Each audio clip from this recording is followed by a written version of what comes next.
Hey y'all, welcome back to my channel. So I'm in a car today because I'm on my lunch break. As y'all can see, I got my little scrubs on or whatever. I'm at work, but I wanted to come and talk to y'all about something because it's been it's been a lot going on these past like 2 days, and I just know I'm gonna feel better if I talk about it.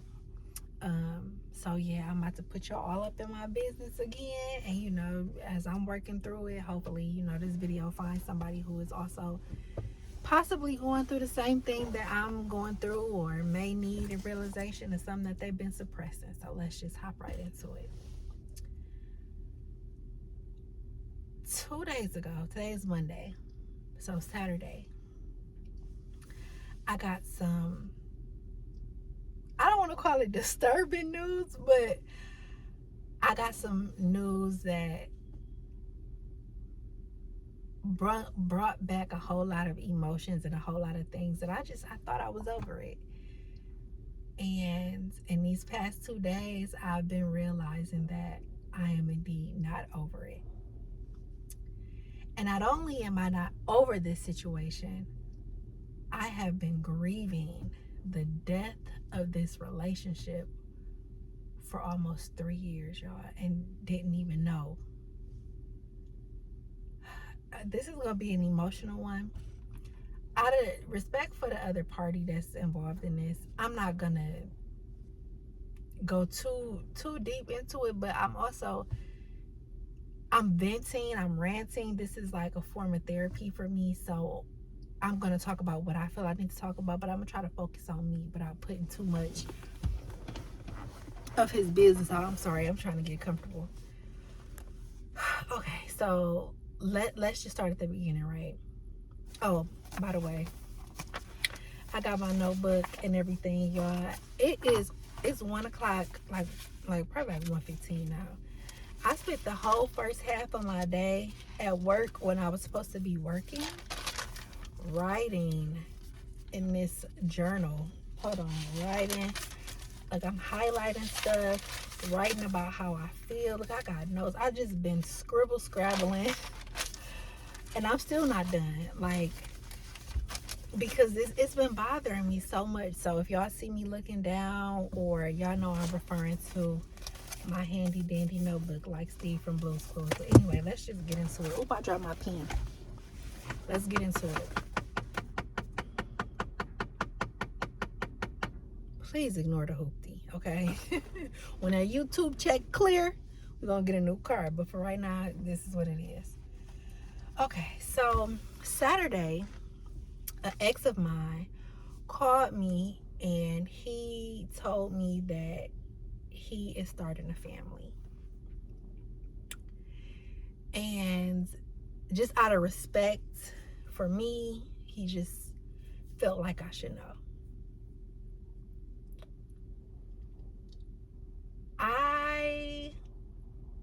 When I read the text message, I just kind of looked at the phone because I wasn't expecting it. So I just, I didn't know what to say. I didn't know how to react. I really didn't know how I was feeling, but I know that when I was typing a response in my phone, like, I was like texting stuff and then deleting it, and texting stuff and then deleting it, and trying to figure out what was the perfect thing to say, or how I should react, or how I should respond. Y'all, my hands were shaking. Like, I didn't know. One, I didn't know what to say, and then I didn't know why I was reacting the way that I was reacting. But the crazy part about it is that I had already thought that he had a baby, right? I thought that he had a baby because one day I was at his house and I kind of we was talking, but I wasn't inside. Well, let me go back. One day I was at his house and I had seen some Pampers and some formula, and I had asked him, like, is a baby living here? And he was like, yeah, my brother, basically his brother was messing with some chick, and him and his brother stayed together, or I think they did, or I don't know what was going on, but I think at the time him and his brother were roommates, and he said the brother was messing with a chick and the chick had a baby, and the girl would come over and she would bring the baby, and sometimes she would leave stuff, right? So I'm like, okay, I got a baby and I'm not taking my baby, but whatever. So that was the first thing, and I'm like, okay. And then another time I had went over there and we were just having a conversation, and I got a glimpse through the door and I seen a stack of Pampers. I seen a stack of Pampers at the door. So that was another thing, like, dude, this nigga got a baby. And I had also seen him with a girl, so I'm thinking, like, is this the girl, right? So initially all of these emotions started coming when I was seeing all of that, right? I'm like, and me being me, who I'm trying not to be anymore, but how I used to be, y'all, I used to give it up real crazy. I get to looking on the internet trying to see what I could find.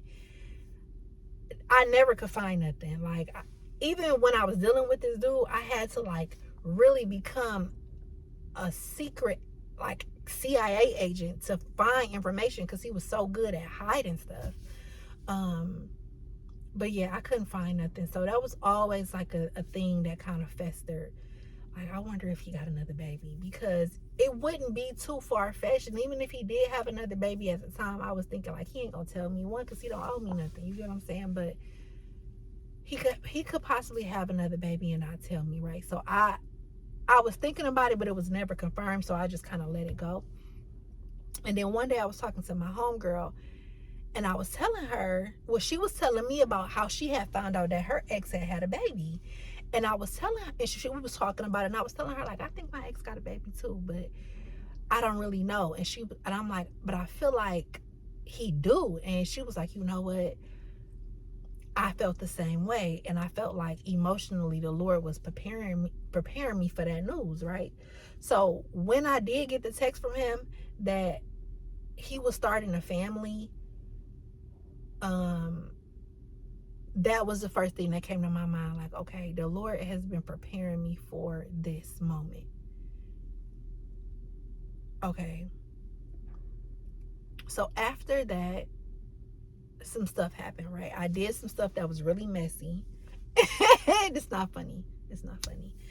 And it basically led to us, which I shouldn't have did in hindsight. I basically told the business to another woman he was involved with, and she turned it up, right? But that was my fault. I was messy for that. I shouldn't have did that. I didn't know. I just wanted to vent to somebody. I don't know, but in hindsight, I probably should have just told him how I felt. But now I know why I didn't do that. So once I did that, the girl reached out to him and he reached out to me. Hey, did you tell so-and-so? And I had to be honest. I'm like, yeah. And I basically told him how I was feeling in that moment. So we started texting back and forth. And we were texting for a minute, to the point to where I started sending voice notes because I had so much to say. But my voice notes, I was stuttering a lot because I just didn't really know how to get my emotion out, you know? And then he called me and we were on the phone for an hour talking about it. And in that, let me calm down. In that conversation, like, I just started to feel all of these emotions that I thought I had dealt with, in a sense. Like, I really felt like I was so confused at how I was feeling. And today I came to the realization, like, damn, you, and pardon my French, but I'm just being so 100 right now. Like, damn, Raven, you really love that nigga. Like, why? You know what I'm saying? Like, I mean, I understand why, the history and everything, because between he and I, it's a lot of history. But after everything that's happened, I gotta turn this light on. Well, it can stay off, y'all. The quality is the quality. After everything that has happened between us, why do you still feel like this? We've been separated for so long. We haven't had sex. We haven't been intimate most of the times, that in any way, like no flirting, no anything. Like, most of the times when we do interact, I have a full-blown attitude. Like I didn't understand, y'all. That whole day I was thinking about it. I was thrown off. I couldn't focus. Like, even still to this day, like, it's been 3 days, y'all, and I still can't. I just showed y'all, like, I'm supposed to be working, doing what I get paid to do, and I'm in here writing full-blown essays about how I'm feeling and putting it in, categorizing it and going, I just, my emotions is all over the place. So that first day, y'all, I couldn't sleep. I'm not even gonna lie. And I don't want to, if a part of me feel like, I'm gonna get back to it, but a part of me feel like I want him to see this because I don't feel like I could ever say this to his face. But another part of me just want to talk to somebody who don't know me and who don't know him, and who, I don't care if you judge me because I don't know you. You get what I'm saying? But back to what I was saying, I couldn't sleep that night. I had a dream.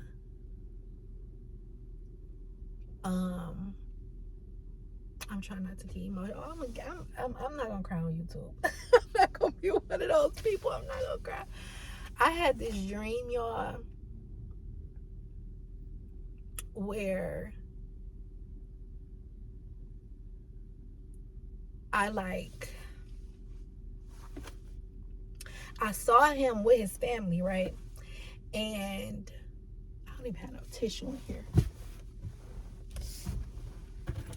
I don't even have no tissue, y'all.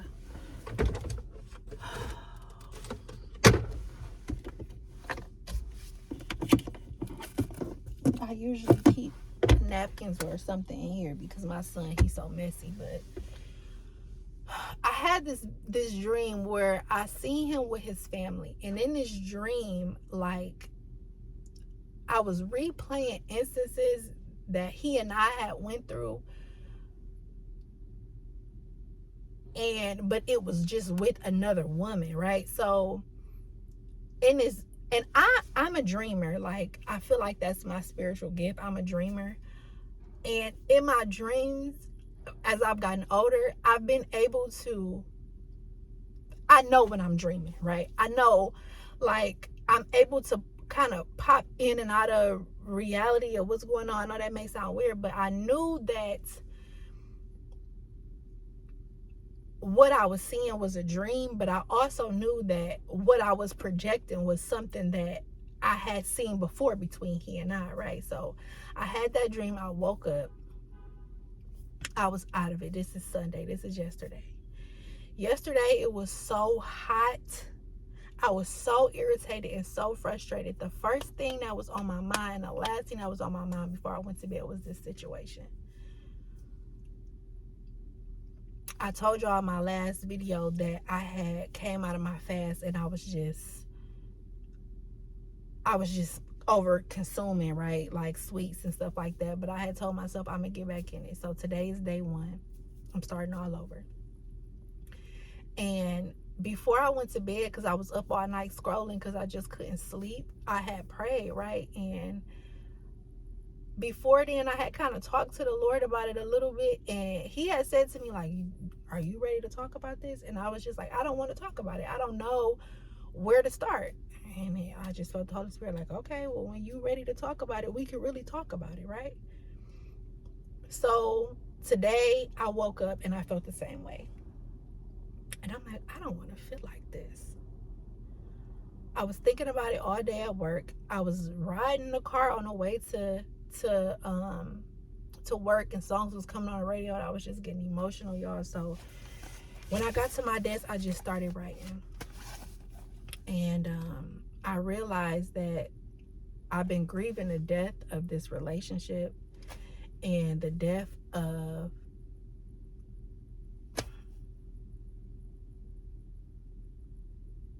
I'll just say it, the death of my family for 3 years, and I just didn't know it.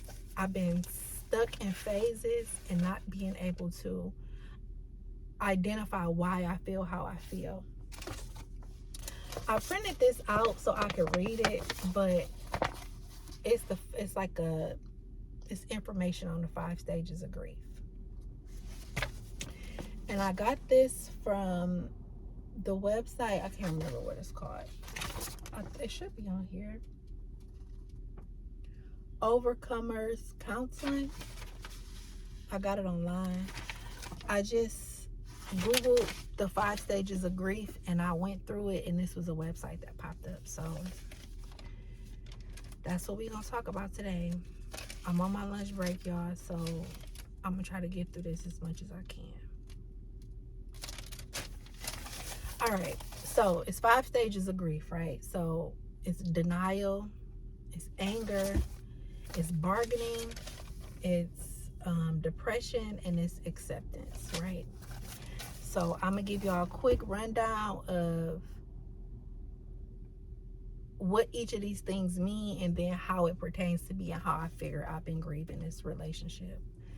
I also got some definitions in here that we could talk about for my girls, especially one for my baby mamas. We gonna get into it. So the first stage is denial, and it's the initial stage that involves the refusal to accept the reality of the loss, often characterized by shock or numbness. So I'm like, how does this apply to me? So let me get in my pamphlet, because we okay. So this is saying this stage serves as a defense mechanism to cushion the immediate shock of the loss. It's a way for the mind to postpone the reality of the situation, offering temporary respite from the pain. Denial may manifest in various ways. Some may behave as if nothing has happened, continuing their daily routines as though their loss didn't occur. Others may find it hard to believe the news and keep expecting a person or the thing they lost to return. Right, recognizing denial can be a vital step in the grieving process. It may involve acknowledging feelings of shock, confusion, and disbelief. To cope with denial, it can be helpful to talk to someone about the loss of a trusted individual, journaling, therapy, or support groups, right? So this is aimed towards people who have lost somebody like death. But I still feel like this applies to me because I'm grieving the death of a relationship, a death of a friendship, a death of a family unit. Like, I'm just, so anyway, I had to figure out, okay, well, how does that denial apply to me? So I really need to turn this light on. I really hope y'all can see me. If not, we just go, I don't know. So I was trying to figure out what I was in denial about, and I guess I was refusing to accept the fact that he would move on and love another woman, start a new family. And a lot of my pride was saying that it'll always be me. You get what I'm saying? Like, I just thought I was special. And that's a lot of that's a thing that gets a lot of women caught up. They think they better than other women. They think they special because of what a man tell them, when in reality you're not no different from all these other women. You feel what I'm saying? Like, the only thing that's different about you is that you're dumb enough. Well, let me not say that. I was gonna say you're dumb enough to believe what he gotta say, but I don't want to put that on myself. I don't want to call myself dumb as I'm going through this. I want to grieve healthily so that I could move on with my life, right? Because I'm ready. I'm ready to move on with my life. Like, so I guess I always felt like in my head, like, he'd never love another woman the way he loved me, or another woman had never loved him the way I loved him, or I don't know what I thought. I didn't think that I would actually see the day that he would, even though I knew it was possible. I guess I just wanted to be like, in my own pride, I want you to see me happy, not me see you happy and moving on, and I'm still going through. You feel what I'm saying? Like, yeah. So that was that. And then anger is the second stage. And it says that as reality of loss sinks in, anger may surface. This can be directed at oneself or at a higher power. So, and I've been in this anger stage. I've been in between 2 stages, anger and bargaining, for so long, for I think since our split, right? So anger because I feel betrayed. You know, like, I'm not gonna lie and say that in that relationship I was perfect, because one thing about it, when you get saved, the Lord holds a mirror to you and he shows you how bad of a person you are and why you need saving, right? And it's not to make you feel bad about yourself, but it's just to open your eyes about how desperately you need him, right? So as I've been going through this journey with, just trying to be a better person, strengthening my relationship with the Lord, he's been holding up mirrors and showing me how nasty and how dark my heart is. Like the way that I think, some of the stuff that, even though it don't come out of my mouth, just the nastiness of my own heart. So I acknowledge that I'm not perfect and I did wrong as well.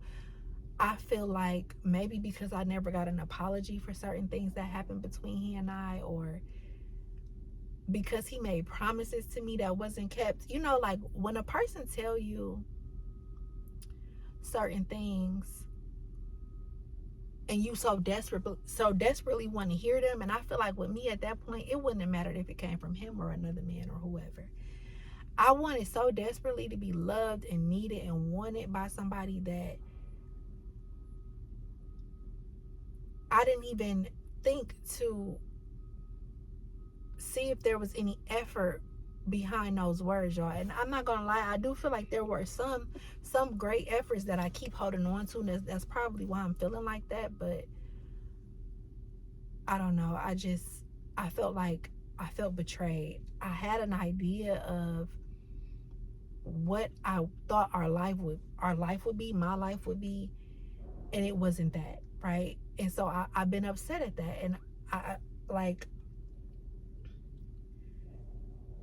I was angry at him for not being a person that I wanted him to be, and I was angry at myself and at him for failing the family, and angry at myself for ignoring certain red flags and allowing myself to fall in love with someone I wasn't supposed to be with. And it's crazy because I put on here, which is just me being super vulnerable, which I probably shouldn't share with y'all, but we already here. Even in this, a part of me still don't even feel like that, which is a crazy thing to say, but it's the truth. I feel like we was put together for a reason, but then at the same time, that could just be me again bargaining. We gonna get into that. Sometimes I just think it was bad timing. Like, we met when we was grown, but we were kids. Like, at 21, I'm about to be 31 in September. You get what I'm saying? Like, you think you know what love is and what you're doing, whatever, but you don't. You really don't. The third stage is bargaining. And this is the stage I feel like I've been in too. Like, in this stage, individuals may try to negotiate with a higher power or an attempt to find ways to undo loss. So in my case, I feel like I've been trying to bargain how to mask my feelings and my emotions, right? Often dwelling on what could have been done differently. So a lot of the times, like, because since the split, things, even though he and I have to keep constant communication, things have been so rocky. I feel like a lot of the times I'm like, okay, maybe if I'm just nicer, it'll trigger a different response. Or maybe if I don't say anything, or even maybe if, I turn up a little bit, I'll get some type of attention or something to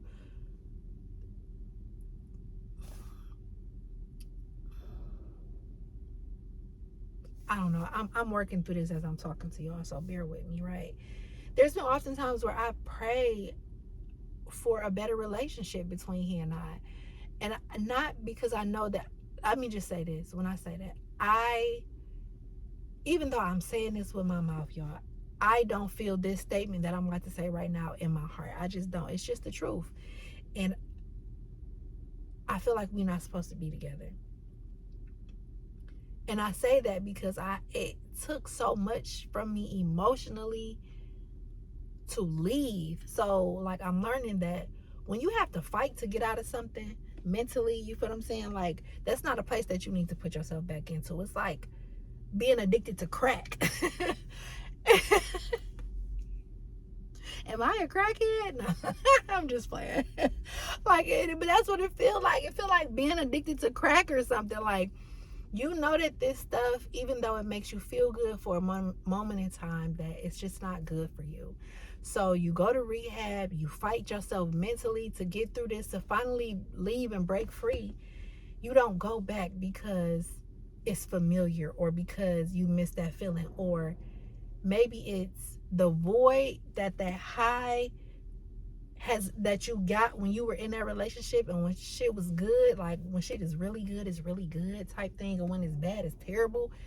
That high that you've experienced from that, it has yet to be replaced, right? Like, I haven't been able to have that feeling nowhere else from anything else. And I ain't never been like, I wish I was this type of woman, like, especially what we seeing now, y'all. I wish I was Cardi, like a Cardi, like Cash Doll, like my girl Haley. You know, you see, like, they come out of these relationships, these long-term relationships that they've been with these men, and they just go on to a new relationship and they live happily ever after. At least that's what it seemed like. I ain't never been like that. I've always been a long-term relationship type of girl. And in between every relationship, it take me a minute to get into a new relationship.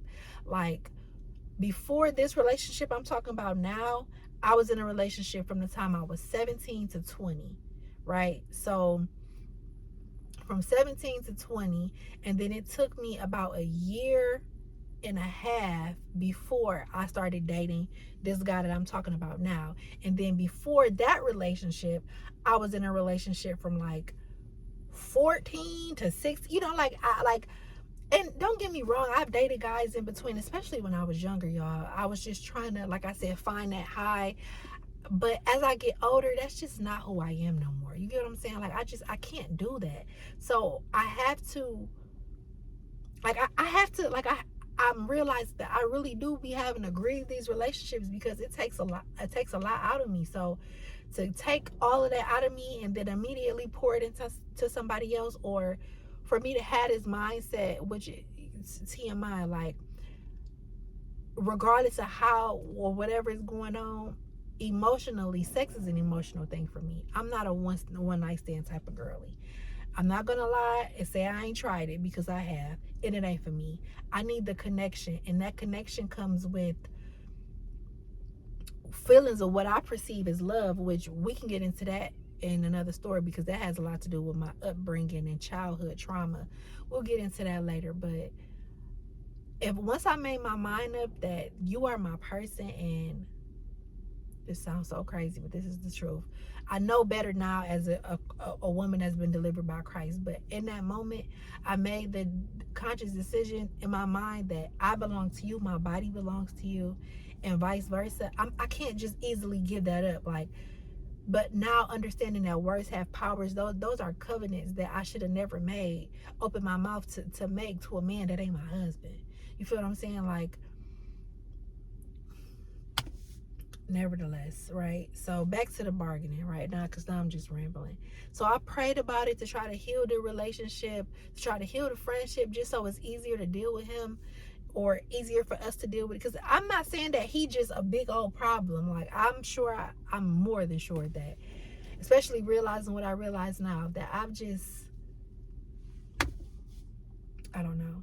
I prayed about it, you know, and I've even fantasized about in a perfect world scenario, because if I'm being honest, I'm gonna be honest with y'all, just like I had to be honest with myself. In a perfect world, the nigga would get his shit together, but so and we'd just do it over, right? In a perfect world, like, I would be working on myself individually, he would be working on himself individually, and something would happen to where it would be like, okay, this is what it's supposed to be, right? This is what it is. Like, but in reality, that's not true, right? That's just me just being a hopeless romantic. I don't know, you know.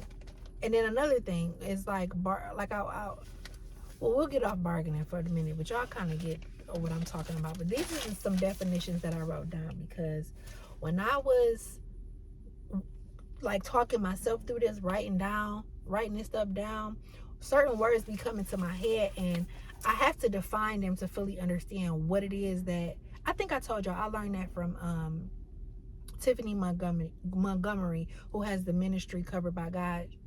That's something she taught me. When doing Bible study, you want to get the definition of a word so you can fully identify with, or fully understand what you're trying to say or what you're identifying with. So the word bitter came up. And the reason why bitter came up, and this is for all of my, for my girlies, you may have a dude say you a bitter ex-girlfriend, but especially for my baby mamas, you hear all the time that a man will say, like, you're a bitter baby mama. My baby mama is so bitter. She bitter. She bitter.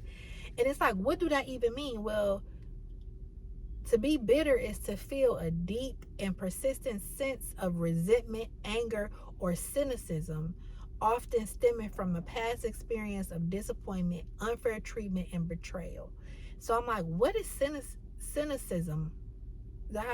Cynicism. Yeah, that's how you say it.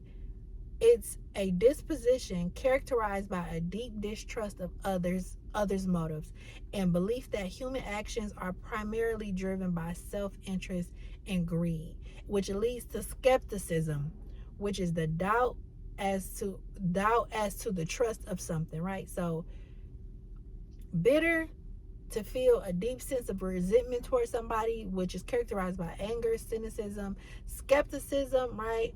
Stemming from past experiences of disappointment, unfair treatment, and betrayal. Did I feel disappointed about what happened and the outcome of that relationship? Yes. Do I feel like how I was treated in certain instances was unfair, and that the circumstances of the relationship and the outcome of the relationship is unfair? Yes. Did I feel betrayed? Do I feel betrayed? Yes. So am I bitter? Yes. But also, you want to know something? It's okay to feel like that. Like, I feel like as long as I don't act on it, which is kind of hard to not to act on it, especially when you're suppressing those type of emotions, but it's okay for you to be bitter. Like, it's okay for you to feel like that. Now, do you want to sit in that and let that become you? No. Because one thing I've learned is that your emotions tell you how you feel, but they don't like dictate who you are, right? So just because I'm mad don't mean I'm about to just be an angry ass bitch. No, because that's not who I am at heart, right? Just because I feel bitter doesn't mean I have to sit in that bitterness.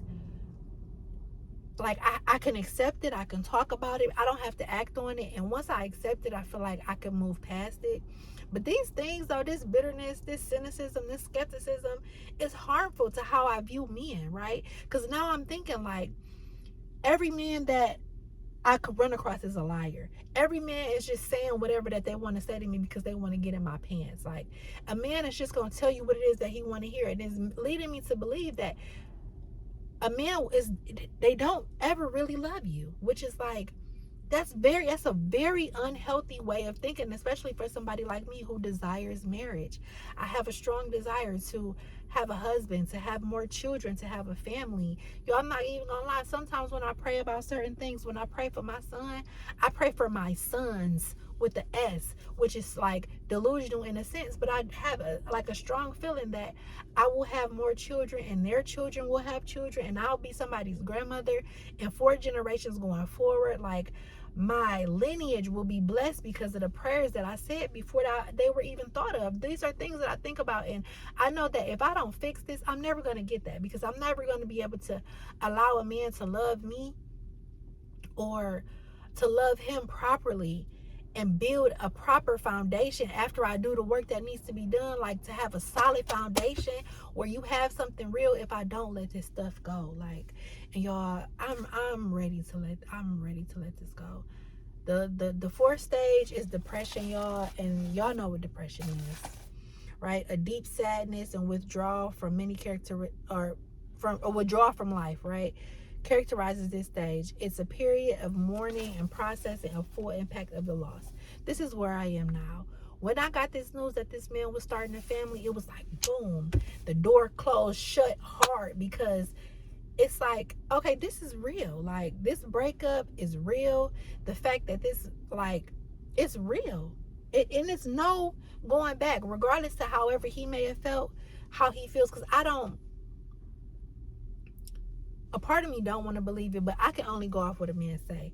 I don't feel like the way I'm feeling, that he's experiencing these same emotions. We did have a conversation, and just out of respect for, because y'all, I'm gonna be honest, he don't like me talking about him on YouTube. But I did tell him, like, this is my life, my experience. I ain't gonna dog you out, which I realized that I may have said some unfair things about him because I was angry. But now I'm ready to just move on with my life. I accepted things for what it is. And even though it may take a minute for the actual feelings to go away, I'm accepting it for what it is. And I'm closing a chapter. I don't need closure from him, because that closure, talking about your feelings, just opens up and it leaves me more confused, right? I'm making a conscious decision to say, Raven,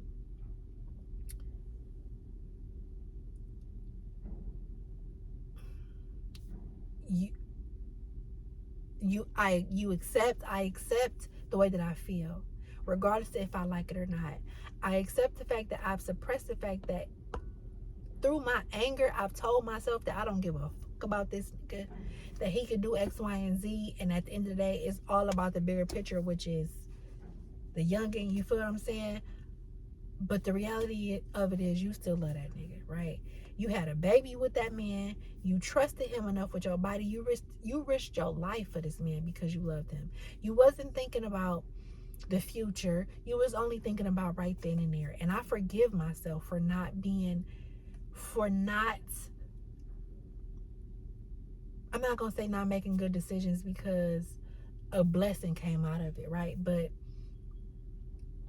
I forgive myself for not fully loving myself to where I accepted so many things, right? I forgive myself.